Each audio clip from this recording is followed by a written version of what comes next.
Let's go for the last learning for today.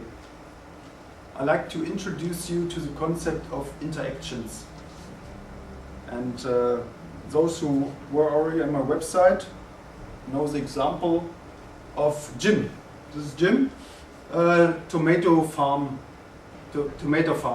And Jim wanted to have the greatest tomatoes in the country. So he's looking for the best success drivers to have the greatest tomatoes.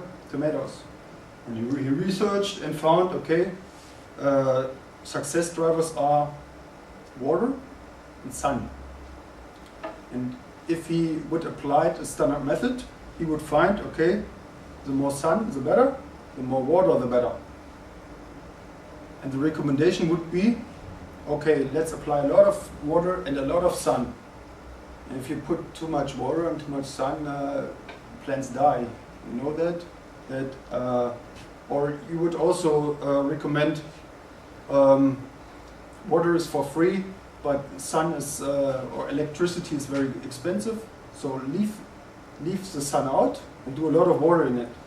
You know, plants don't grow if they don't have both. That's the basic of interactions.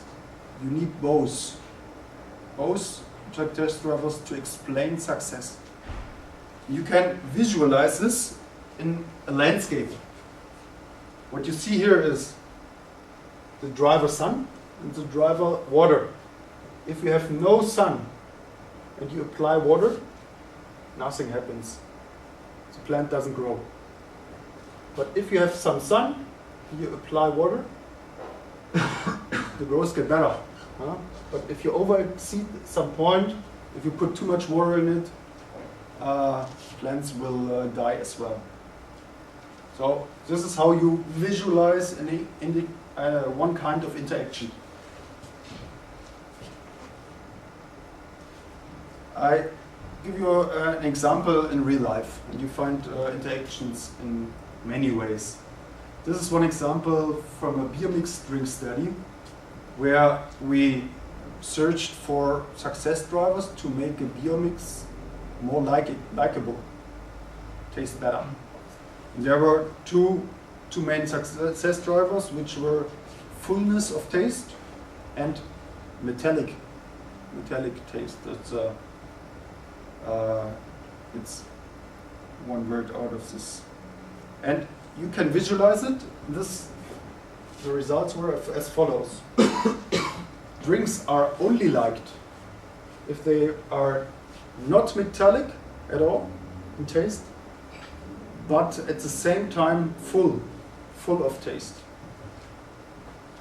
So you can only make a drink likable if you have both factors at the same time.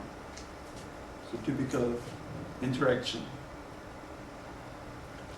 And there's another example.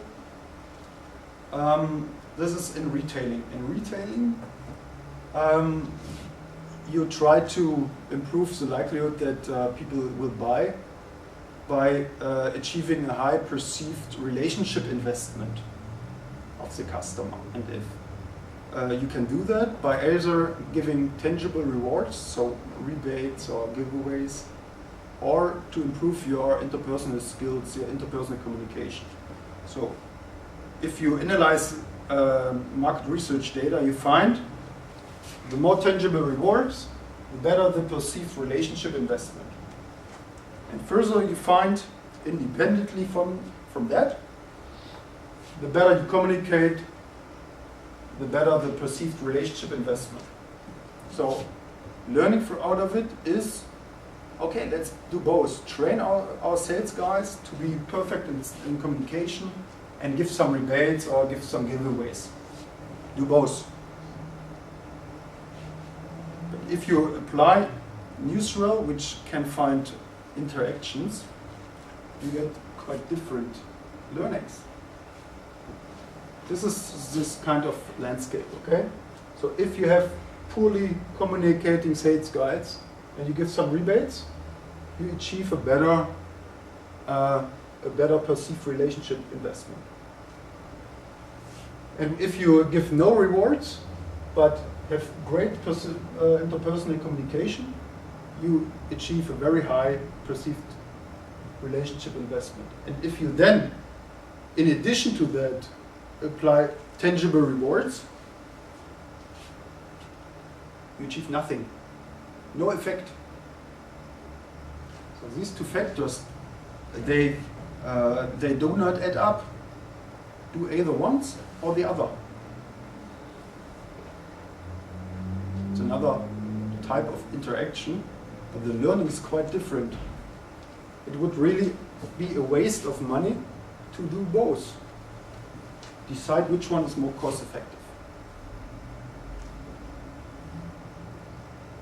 So last learning for today. Our methods need to be explorative and needs to be exploring interactions. Every cause-effect relation is at some point moderated by some other factor.